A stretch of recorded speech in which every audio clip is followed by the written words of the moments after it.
June மாதத்தில் இந்த விவகாரத்து மனுவை அவங்க தாக்கல் பண்ணியிருக்க முடியும். ஆனால் 2 மாதத்துக்கு முன்னாடி தாக்கல் பண்ணுறாங்க. 5 வருஷமாக பொறுமையாக இருந்தவங்கன்னா அப்போ அவங்க வந்து உடைக்க நினைக்கிறாங்க, உண்மையை சொல்ல நினைக்கிறாங்க. ஒரு விவகாரத்து அப்படின்றது கணவன் மனைவிக்குள்ளே நடக்கிற ஒரு விஷயம். 100% வந்து பர்சனலான விஷயந்தான். இன்றைக்கி நம்ம இதை பேசலாமா வேணாமா அப்படின்னா, இப்போ கூட வந்து அவர் ஒரு நடிகராக மட்டும் இருந்தால், நடிகருடைய மனைவியாக மட்டுமே சங்கீதா இருந்தாங்கன்னா இதை நம்ம பேச வேண்டிய தேவையில்லை, பேசுகிறதுக்கு அவசியமும் இருந்திருக்காது. ஆனால் விஜய் என்ன சொல்கிறாரு, அரசியலுக்கு வந்ததுக்கப்புறம் பார்த்தீங்கன்னா இந்த தமிழ்நாட்டுக்கு நான் ஒரு காவலர்னு சொல்கிறாரு, பெண்களுடைய பாதுகாப்பாளராக இருப்பேன்னு சொல்கிறாரு. ஸோ இப்படி பல கருத்துக்களை வந்து விஜய் வந்து பதிவிட்டு இருக்காரு. இன்றைக்கி வரப்போகிற எலெக்ஷனில் இன்னும் 2-3 மாதத்தில் நடக்க போகிற எலெக்ஷனில் பார்த்தீங்கன்னா அவர் வந்து முதலமைச்சர் வேட்பாளராக தன்னை வந்து முன்னிறுத்திட்டு இருக்காரு. அப்படிலாம் இருக்கும்போது இது இந்த நேரத்தில் வந்து பேசக்கூடிய விஷயமா இல்லை வந்து தனிப்பட்ட விஷயம்னு கடந்து போகக்கூடிய விஷயமா அப்படின்னா இது தனிப்பட்ட விஷயம்தான்.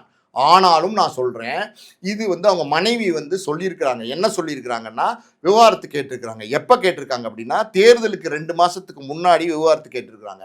5 வருஷம் இந்த கொடுமைகள் அந்த பெண்ணுக்கு நடந்துக்கிட்டு இருக்கு. 5 வருஷமாக பொறுமையாக இருந்தவங்க, 5 வருஷமாக நீதிமன்றத்தை நாடாதவங்க இப்போ வந்து இந்த நீதிமன்றத்தை நாடி இருக்கிறாங்க. அதாவது எலெக்ஷனுக்கு 2 மாதத்துக்கு முன்னாடி அப்படின்னா அவங்க கோவத்தில் தன்னுடைய கணவருடைய உண்மை முகத்தை சாயத்தை வெளுக்க வைக்கணுங்கிறதுக்காண்டி தான் இப்போ இந்த வழக்கை தாக்கல் பண்ணியிருக்காங்க. ஒருவேளை கணவர் வந்து இந்த எலெக்ஷன் முடிஞ்சதுக்கப்புறம் இதை நம்ம வெளிக்கொண்டு வரலாம், பொறுமையாக இருப்போம் அப்படின்னு அவங்க நினச்சிருந்தாங்கன்னா, உண்மைகளை சொல்ல நினைக்காம இருந்திருந்தாங்கன்னா இந்த மே மாதத்துக்கு அப்புறம் ஜூன் மாதத்தில் இந்த விவகாரத்து மனுவை அவங்க தாக்கல் பண்ணியிருக்க முடியும்.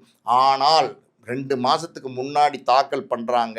5 வருஷமாக பொறுமையாக இருந்தவங்கன்னா அப்போ அவங்க வந்து உடைக்க நினைக்கிறாங்க, உண்மையை சொல்ல நினைக்கிறாங்க, முகத்திரையை கிழிக்க நினைக்கிறாங்க. அப்படின்னும்போது ஒரு ஒரு பொது நலத்தோட ஒரு நாட்டு மக்கள் நாளைக்கு இருந்து தப்பான ஆளை வந்து தேர்ந்தெடுத்துடக்கூடாது அப்படிங்கிற ஒரு எண்ணத்தோடு இதை நம்ம பதிவிடுறோம். இதை பதிவிட்டால் தான் பல பேர் இந்த பதிவுகளை பார்க்குற பல பேர் அட்லீஸ்ட் ஒரு 100 பேர் அது தாவேக்காவினர் அவங்க அப்படி தான் அவங்க பிடிச்ச முயலுக்கு 3 கால் தான் சொல்லுவாங்க. ஆனால் யாரோ ஒரு 3 பேர், யாரோ ஒரு 4 பேர், யாரோ ஒருத்தன் இது வந்து மனமாற்றம் ஏற்பட்டு ஓட்டு போடாமல் இருந்துச்சுனாலே அதுவே நமக்கு வெற்றி தான்.